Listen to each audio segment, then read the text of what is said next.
My name is Lillian. I am 107 years old, and I still wake up in my own bed every morning. At this age, people stop asking about your dreams and start asking about your secrets. They lean forward and say, "What did you do right?" I don't believe in secrets, but I do believe in patterns. After I turned 50, I made a quiet decision, not dramatic, not announced.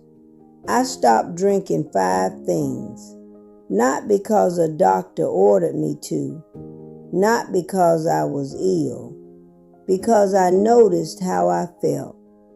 The body whispers long before it screams. The first thing I stopped drinking was soda. In my 40s, I would have one now and then. It was fashionable, convenient, everywhere. But I began to notice something small. After I drank it, I felt restless, thirstier than before, slightly irritated. It didn't nourish me. It stimulated me. There's a difference. Sugar in liquid form moves fast, too fast. It spikes, then drops, leaves you craving something else. I didn't have the science for it back then. I had my afternoon moods. So after 50, I stopped. I didn't swear it off angrily. I just chose water instead. Water doesn't sparkle, but it steadies you. At 107, steadiness matters more than excitement. The second thing I stopped drinking was sweetened iced tea and sugary juices. I loved sweet tea when I was younger. It tasted like summer. But somewhere around 50, my body began responding differently. The same glass that once felt refreshing began to feel heavy. I would grow tired instead of energized. I realized I had been drinking dessert without thinking about it. Food you chew slows you down.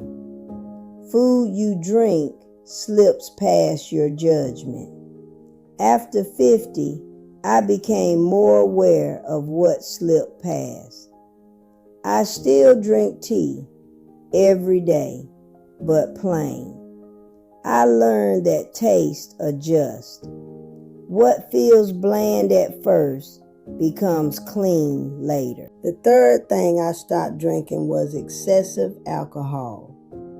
Now listen carefully.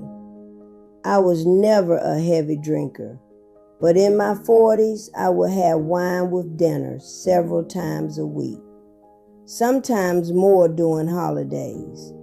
It felt civilized, relaxing. But after 50, I noticed something new. Sleep changed. A single glass would leave me waking at 3 in the morning, heart slightly racing, mind unsettled. I didn't connect it at first.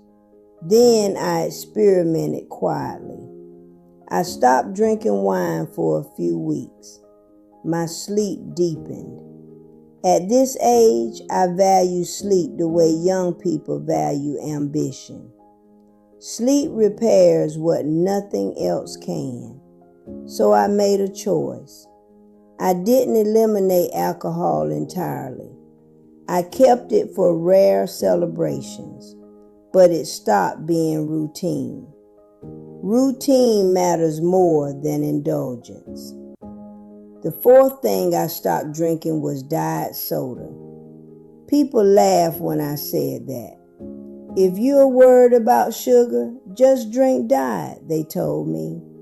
So I tried. It tasted sweet without consequence, or so it seemed. But something about it kept me craving more. Artificial sweetness confused my appetite. I would feel hungrier after drinking it. and there was something else, an unease I couldn't explain. I don't distrust science, but I do trust patterns. When something consistently makes you feel off, even slightly, you pay attention. After 50, I began trusting my own observations more than advertisements. The fifth thing I stopped drinking was energy drinks, though they weren't called that at the time. Strong coffee all day long.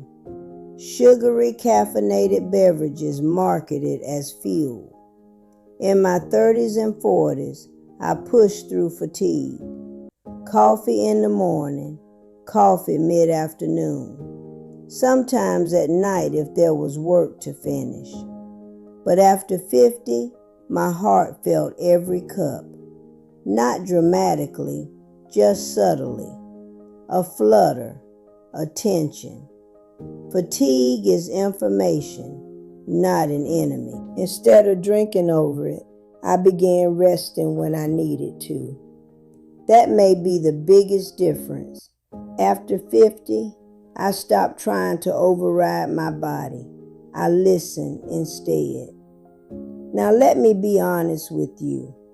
I didn't reach 107 because I avoided 5 drinks. I reached 107 because I paid attention when my body changed. At 50, many people fight aging. I adjusted to it. That's not weakness, that's cooperation. Your body after 50 is not the same as it was at 30. It processes differently, sleeps differently, recovers differently. I stopped pretending mine hadn't changed. Water became my companion. Herbal teas, simple broths. I didn't chase stimulation. I chose stability. People look for dramatic secrets. The truth is dull. Repetition, moderation, listening. There's more to this than beverages. There always is. But these 5 changes were the beginning of a shift in how I treated myself. And that shift carried me far, very far. When you live to be 107, people assume your life was built on discipline. It wasn't discipline in the strict sense. It was respect. Respect for the quiet signals. After 50, something changes in a woman. You feel it before you can explain it. The body that once tolerated late nights and heavy meals begins negotiating with you instead. You can fight it, or you can cooperate. When I stopped drinking those 5 things, it wasn't about fear of illness. I wasn't sitting in a doctor's office being warned. I was sitting in my own kitchen, noticing how I felt. That's a skill many people lose. We override discomfort so quickly. A headache, another coffee. Fatigue, something sweet. Stress, a drink.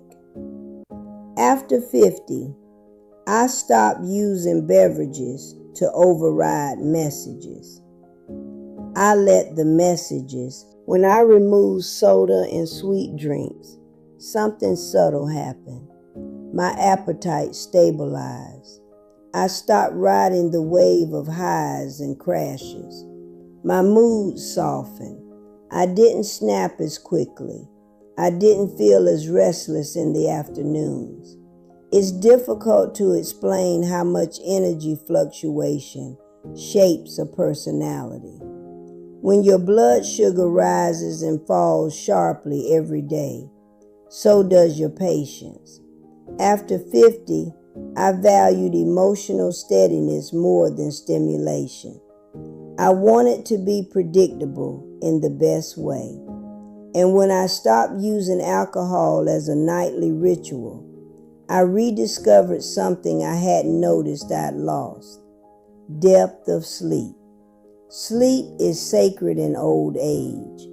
It is when the body repairs small damages you don't even know you're carrying. In my 60s and 70s, while friends complained about insomnia, I slept deeply most nights. Not perfectly, but reliably.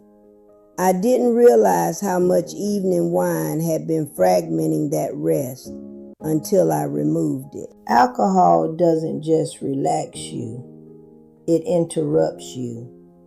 I didn't want interruption. As for caffeine, I still drink a small cup of coffee in the morning, even now, but I stopped drinking it all day.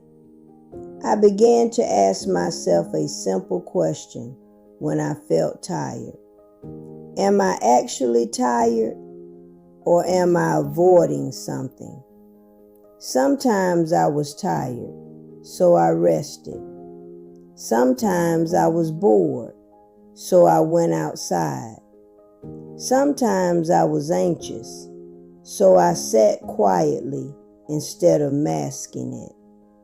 When you stop using drinks as tools to silence discomfort, you learn how to sit with yourself. That skill carries you through grief, through loneliness, through aging.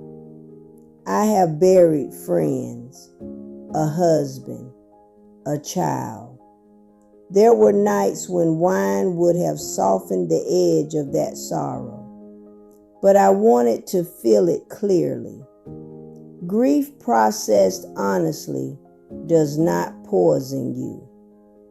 Grief numbed repeatedly can settle into the body in strange ways. I chose clarity, even when it hurt. And something else happened when I simplified what I drank. I began to crave simpler foods too. Water pairs differently than soda. Plain tea pairs differently than sweetened drinks. My entire palate shifted. I started tasting vegetables more fully, grains more richly. Sweetness became a rarity, not a background noise. That recalibration might be one of the quietest reasons I am still here. Our bodies adapt to what we repeatedly give them. If you repeatedly give them extremes, they demand more extremes. If you give them balance, they settle. I settled. After 50, I stopped believing that energy had to come from outside. I found energy in walking, in conversation, in keeping my hands busy. I gardened into my 90s, not because I was strong, but because I was steady. Steadiness is underestimated. You don't need bursts of vitality at 70 or 80. You need consistency. I watch people chase youth through stimulants and supplements. They wanted to feel 25 again. I never wanted that. 25 is impatient. 50 taught me patience. By 70, patience became my advantage. There's something else you should understand. Drinks are habits. Habits are rituals. When I removed those 5 drinks, I replaced them with other rituals. Morning water before coffee. Evening herbal tea instead of wine. A glass of cool water before every meal. Those rituals became anchors. Anchors keep you from drifting into excess. and aging is easier when you are anchored. Now, I won't pretend genetics didn't play a role. My mother lived to 98. There are things we inherit, but inheritance is not destiny. I have siblings who did not live as long. Habits matter, not dramatically, not instantly, gradually. After 50, I began asking one quiet question before consuming anything. Will this support me tomorrow? Not just today, tomorrow. That question guided more than my drinks. It guided my words, my reactions, my routines. Will this argument support me tomorrow? Will this resentment support me tomorrow? Will this indulgence support me tomorrow? Usually the answer was clear. I am not rigid. I celebrated. I laughed. I enjoyed birthdays and holidays. But indulgence was punctuation, not paragraph. The reason I am still here at 107 is not because I avoided pleasure. It's because I didn't let pleasure become medicine. Medicine for boredom. Medicine for sadness. Medicine for fatigue. When you stop medicating normal human feelings with sugar, caffeine, and alcohol, you develop resilience. Resilience is invisible until it's needed, and aging demands it. At 107, I do not move quickly. I do not see sharply. I do not remember everything, but my mind is clear. My hands are steady enough to hold this cup of tea, and I sleep most nights without interruption. That is not an accident. It is the result of quiet cooperation with my body for over 50 years. After 50, I stopped trying to bend my body to my will. I began bending my habits to its needs.